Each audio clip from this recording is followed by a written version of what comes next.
আজকে একটু অন্যরকমভাবে বাঁধাকপির ভাজি বানাবো। তার জন্য বাঁধাকপিটাকে একদম ঝিরিঝিরি করে কেটে নিয়েছি, আর এখানে কিন্তু অর্ধেকটা বাঁধাকপি আমি নিয়েছি।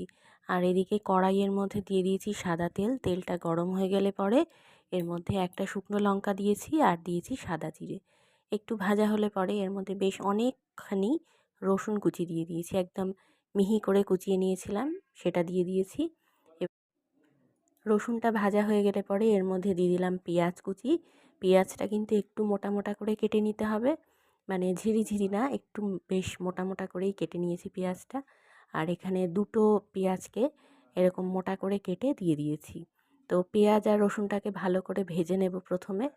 তো এরপরে এর মধ্যে দিয়ে দেবো মোটা মোটা করে কেটে নেওয়া আলু, মানে আলু ভাজার জন্য আমরা আলু যেভাবে কাটি এখানে সেখান থেকে একটু মোটা করে কাটতে হবে, মানে নর্মাল আলু ভাজার থেকে একটু মোটা করে কাটতে হবে।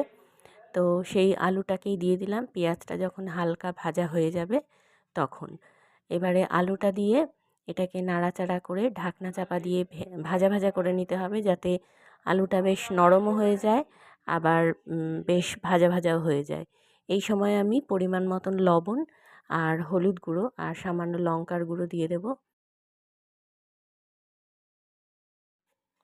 এখন এর মধ্যে দিয়ে দিচ্ছি পরিমাণ মতন লবণ, আর দিয়ে দিচ্ছি হলুদ গুঁড়ো, আর সামান্য পরিমাণে একটু লঙ্কার গুঁড়ো আমি দেব। দিয়ে এবারে আলুটাকে ভেজে নিতে হবে। নর্মাল আমরা যেভাবে বাঁধাকপির ঘন্ট করি নিরামিষ অথবা মাছের মাথা দিয়ে আমিষভাবে, সেরকম কিন্তু এটা না। এটা হচ্ছে ঝটপট বাঁধাকপি ভাজি বলতে পারো। খুব, মানে যখন তাড়াহুড়ো থাকে তখন এইভাবে বানিয়ে নিলে কিন্তু খেতেও বেশ ভালো লাগে আর সময়টাও বেঁচে।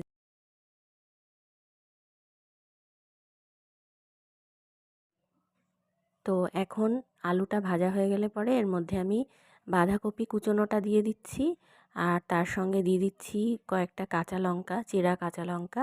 এটা অবশ্যই তোমরা বুঝে শুনে দেবে, কতটা ঝাল খাবে সেই অনুযায়ী।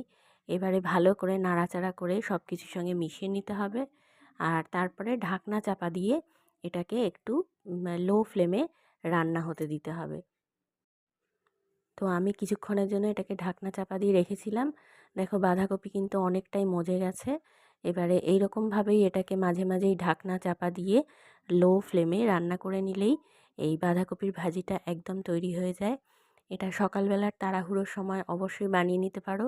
খুবই ভালো লাগে ডাল ভাতের সঙ্গে অথবা রুটির সঙ্গেও এটা খেতে কিন্তু অসাধারণ লাগে।